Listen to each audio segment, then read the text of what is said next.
ఓం నమ శివాయ. నమస్తే అండి, నేను మీ దివ్యా శర్మ కిచెన్స్ కి స్వాగతం. ఈరోజు క్యాప్సికమ్ కర్రీ చేసిన అండి.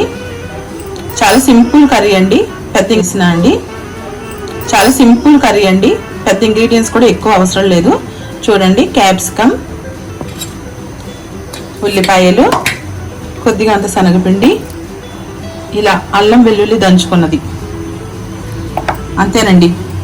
ఫస్ట్గా మనం శనగపిండిని దోరగా వేయించుకోవాలి. చూపిస్తాను మీకు, రండి చూసేద్దాం. వేయించి ప్యాన్ పెట్టుకోవాలండి. పెట్టుకున్న తర్వాత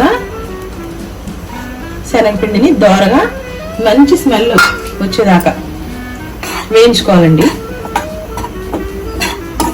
చూడండి, ఇలా దగ్గరుండి వేయించాలండి, మాడిపోతుంది లేకపోతే. చాలా కలర్ మారుతుందండి, మంచి బంగారు వర్ణంలోకి వస్తుంది. అంతవరకు వేయించుకోవాలి. ఇదిగోండి, ఇలా దోరగా వేయించుకున్నాం శనగపిండి. ఇప్పుడు ప్యాన్ లో నూనె వేసుకుని దినుసులు వేసుకుందాం అండి. కొద్దిగా శనగపప్పు, కొద్దిగా మినపప్పు, కొద్దిగా అంతా ఆవాలు,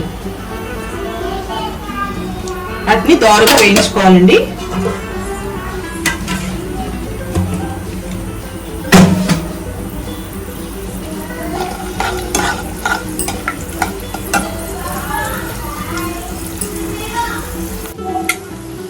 వేగిపోయిందండి. ఇందులో ఇందాక అల్లం వెల్లుల్లి ఆడుకున్నాం కదండి, దానికి అల్లం వెల్లుల్లి వేసేయాలండి.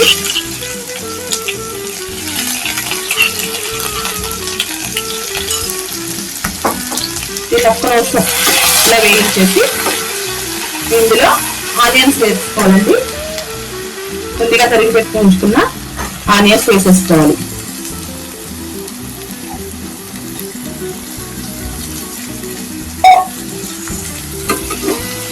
ఆనియన్స్ వేసేసుకుని పైకి కొంచెం ఒకసారి కలిపేసుకుని,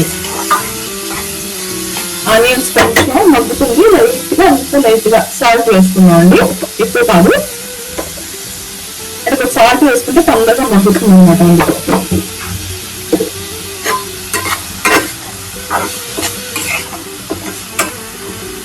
ఇప్పుడు దీన్ని మూత పెట్టేద్దామండి. 2 నిమిషాలు వదిలేస్తే ఆనియన్స్ బంగారు రంగులోకి వచ్చేస్తాయి. 2 నిమిషాలు మూత పెట్టేసి వదిలేద్దాం. ఇప్పుడు మూత తీసి చూసుకుందామండి. ఓకే, మగ్గిపోయింది చూసారా.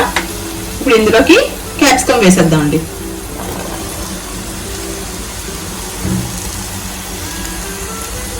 క్యాప్సికమ్ వేసేసి ఇందులో రుచికి సరిపడా సాల్ట్ కూడా వేసేసుకుందామండి.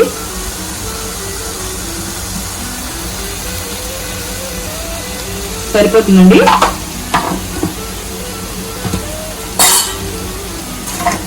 ఇప్పుడు దీన్ని ఒకసారి పైకి కిందకి కలిపేసుకుందాము. క్యాప్సికమ్ బాగా మగ్గాలండి, తొందరగానే మగ్గిపోతుందండి క్యాప్సికమ్, ఎక్కువ సమయం పట్టదు. మళ్ళీ మూత పెట్టేద్దామండి, ఒక 5 నిమిషాలు ఉంచుదాం. క్యాప్సికమ్ మగ్గిందా లేదా ఒకసారి చెక్ చేసుకుందామండి. మగ్గిపోయిందండి, నూనె పైకి వెళ్ళిపోయింది. చూసారు కదా, క్యాప్సికమ్ ఇలా అంటే మెత్తగా అయిపోయింది. ఇప్పుడు దీంట్లో కారం, కొద్దిగా అంత గరం మసాలా వేసేసి ఒకసారి మళ్ళీ పైకి కిందకి కలిపేసుకున్నాం అండి.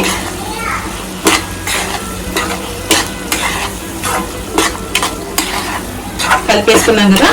ఇప్పుడు దీంట్లో శనగపిండి ఇందాక వేయించుకుని పెట్టుకున్నాం కదండి, ఆ శనగపిండి వేసేద్దాం. చూసారు కదా శనగపిండి, దీన్ని వేసేద్దాం.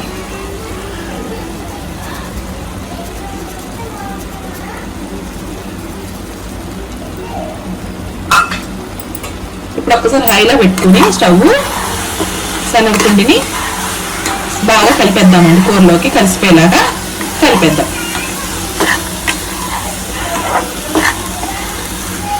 చూసారు కదా, ఇలా కలిపేసుకోవాలన్నమాట.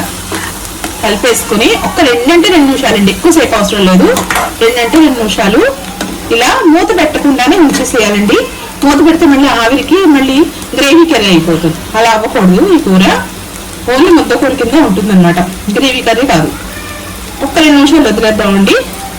ఇదిగోండి క్యాప్సికమ్ కర్రీ రెడీ అయిపోయింది. చాలా బాగుంటుందండి, చాలా రుచిగా కమ్మగా చిన్నపిల్లలు కూడా తినే విధంగా ఉంటుందన్నమాట. ఒకసారి ట్రై చేయండి. ట్రై చేసి కామెంట్ బాక్స్ లో కామెంట్ పెట్టండి, మర్చిపోవద్దు. దీన్ని ఇప్పుడు బౌల్లోకి టర్న్ చేసేసుకుందాం. ఇదిగోండి గుమగుమలాడి క్యాప్సికమ్ శనగపిండి కర్రీ అండి, చాలా బాగుంటుంది. ట్రై చేసి చూడండి. ఈ వీడియో మీకు నచ్చినట్లయితే లైక్ చేయండి, షేర్ చేయండి, మర్చిపోకుండా సబ్స్క్రైబ్ చేయండి. Thank you friends. నమస్తే అండి. నేను మీ దివ్య శర్మ. ఓం నమః శివాయ.